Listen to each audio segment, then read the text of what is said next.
my appointment to the USDA. No, I'm joking, that's the wrong Ryan.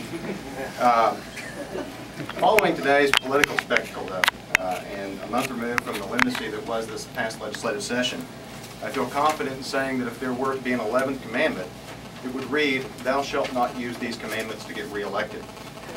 The inaccuracies in this proclamation are astounding. For starters, as Chuck pointed out, I distinctly remember President Obama recognizing the National Day of Prayer. I suppose, according to some, he used to get admonished because he didn't turn it into a photo op, as did his predecessor. Of the many causes of the global economic crisis which President Obama inherited, such as complex financial instruments, a vacuum of regulation, and good old-fashioned greed, it's embarrassing for a state leader to blame that crisis on debauchery in the bedroom instead of debauchery in the boardrooms. Given Oklahoma's high divorce rate, divorce is one of the things she lists as being debaucherous.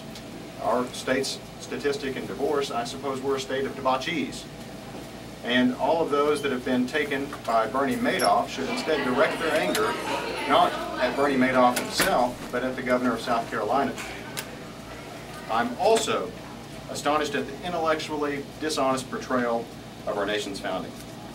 Any true conversation regarding the faith of our founding fathers is far more complicated than the version that we have been told today.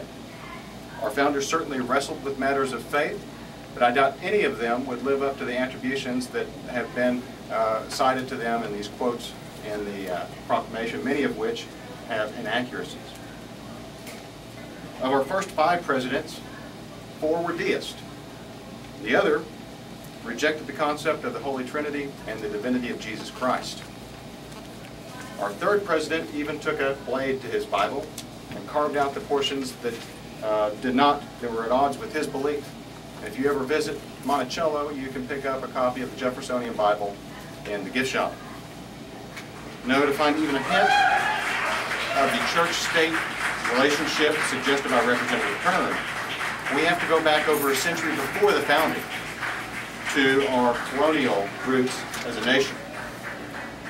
The first colonial Americans, many of themselves seeking religious freedom from the Church of England, did in fact allow for their leaders to mix the law of the state and the law of the church.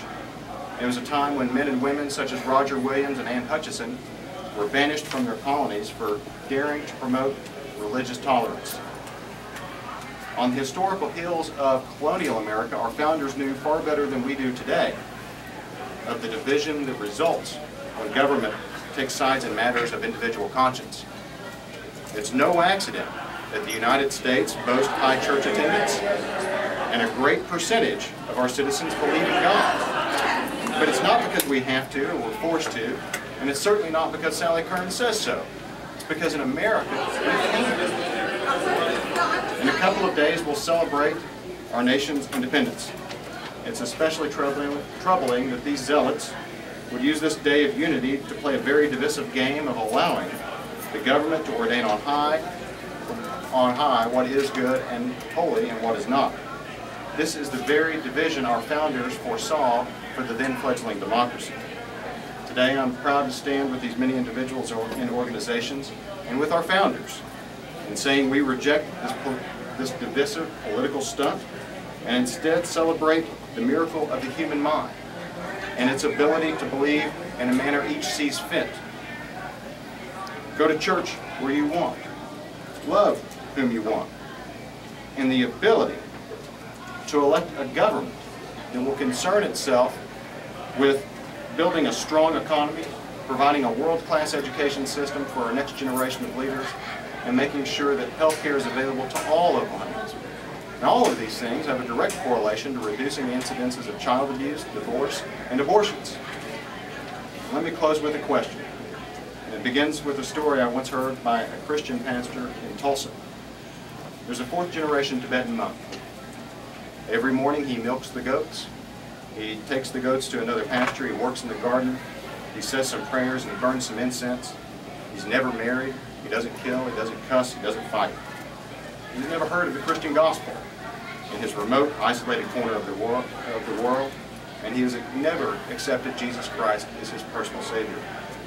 One day, as he's taking his goats from one pasture to another, he slips and falls off of a cliff and into a valley and he dies. And the question is Jesus there to receive this man? That question is for you to answer. And I know the premise of this question will cause debate among Christians of the same denomination. It will cause debate among Christians of different denominations. And the fate of this man will spark debate among the faithful of all faiths and even non-believers.